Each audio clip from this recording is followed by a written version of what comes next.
Imagine a future where school close, towns fade away, and entire countries slowly grow older. That future is not far away. In some places, it has already begun.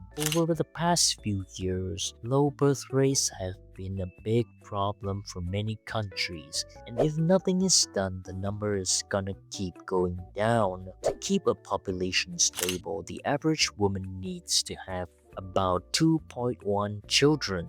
That is known as the replacement rate. In much of the world, the number is not well below that. In Japan, the population has been shrinking for years. Schools are closing, rural towns are emptying. The country is getting older fast.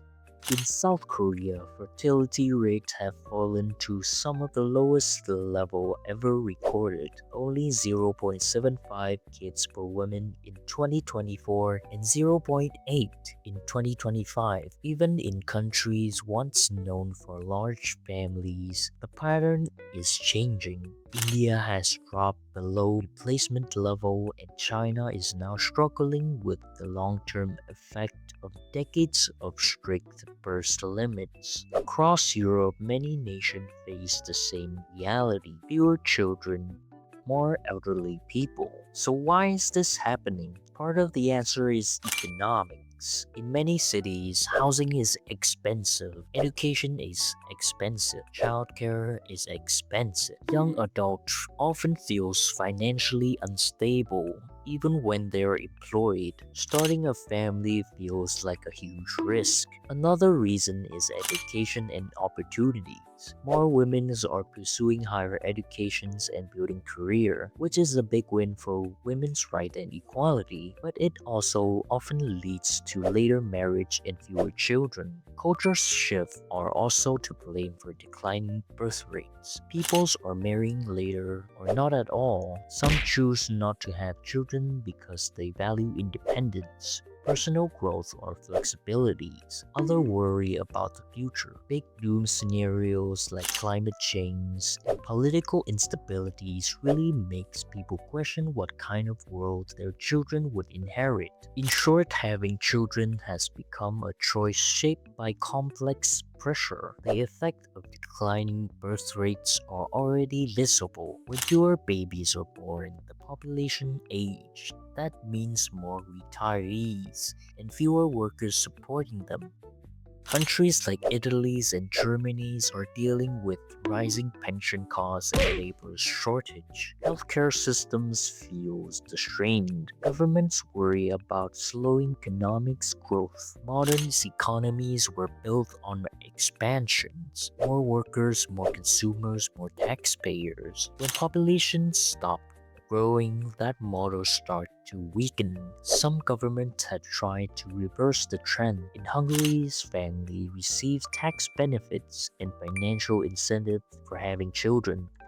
In France, long-standing family support programs aim to make parenthood more affordable. So far, results have been limited. Once birth rates fall very low, they are very difficult to raise again.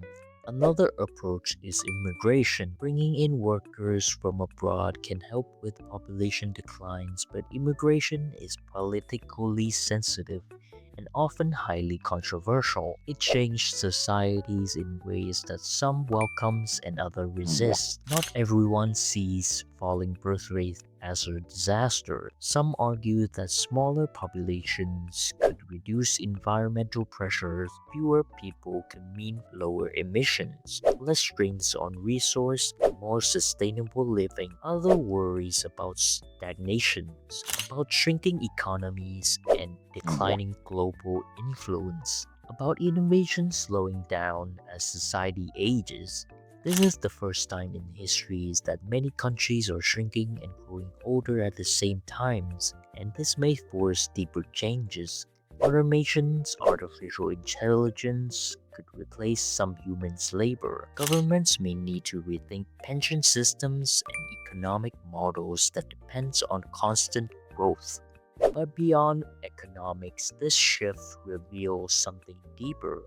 For most of history, having children was expected. It was part of survival, traditions, and identities. But in today's world, it is increasingly a personal decision shaped by individuals' values.